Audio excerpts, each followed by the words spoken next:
কেউ যদি ফরজ নামাজ বাদ দিয়ে কিয়ামত পর্যন্ত যদি জুমার নামাজ পড়তে থাকে, এই যে শুক্রবার দিন আসে না, মসজিদে মুসল্লি ভরপুর থাকে, আর আপনি তাদেরকে দেখবেন ওয়াক্তিয়া নামাজও তাদেরকে আপনি পাবেন না।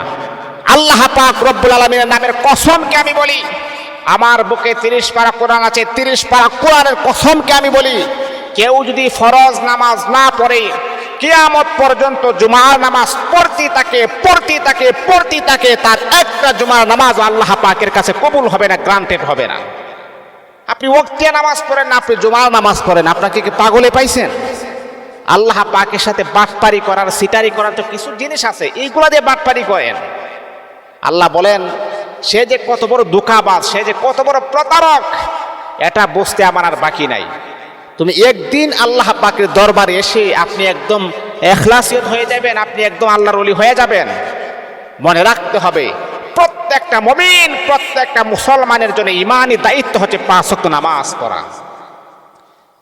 আপনি যদি লাগাতার 200 বছর যদি জুমা নামাজ পড়েন কিন্তু ফরজ নামাজ পড়েন না, আপনার জুমা কবুল হবে না। এ মুসলমান বন্ধুগণ, একটা ছেলে অথবা মেয়ে যে কন্যা বালেক থেকে যখন সাবালেক হয়, সর্বপ্রথম আমার আপনার উপরে যে জিনিসটা ফরজ হয় সেটাই হলো নামাজ। আল্লাহর নবী বিশ্ব নবী মুহাম্মদুর রাসূলুল্লাহ সাল্লাল্লাহু আলাইহি ওয়াসাল্লাম মক্কার জমিনে নামাজ প্রতিষ্ঠা করার জন্য আমার নবী শরীর মুবারক থেকে রক্ত জড়াইছেন।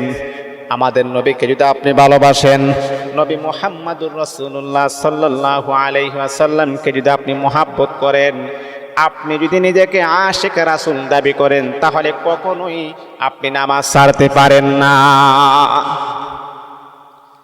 আমাদের দেশে অনেক বন্য প্রতারক আছে, এমন নবীকে ভালোবাসে, মুখে মুখে বলে নবীকে আমি ভালোবাসি কিন্তু নামাজ নাই, মুখে মুখে বলে আমি নবীকে ভালোবাসি কিন্তু নামাজ নাই, রোজা নাই, হজ নাই, যাকাত নাই। যাদের এমন কোনো কোয়ালিটি নাই, তারা যদি বলে নবীকে ভালোবাসি, এটার নাম হলো নবীর সাথে যে প্রতারণা করে, এর মাঝে আর দ্বিতীয় কোনো কারণ নাই। আপনি নবীকে ভালোবাসেন, তাহলে নামাজ পড়েন না কেন? এক বন্য নিজেকে আশিক রাসূল দাবি করে নামাজ পড়ো না কেন? তোমার মতো প্রতারক, তোমার মতো ধোঁকাবাজ আল্লাহর জমিনের ভিতরে আর দ্বিতীয় কেউ হতে পারে না। আপনি জুমার নামাজ পড়েন,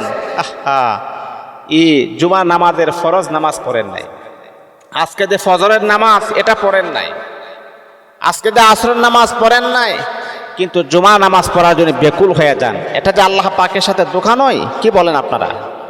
মনে রাখতে হবে, আমার আপনার জিন্দেগির আমল যদি আল্লাহ পাকের কাছে কবুল করাইতে চান, 100% আমাকে আপনাকে 5 ওয়াক্ত নামাজ জামাতের সাথে আদায় করতে হবে। আল্লাহ পাক বুঝার তৌফিক দান করুন।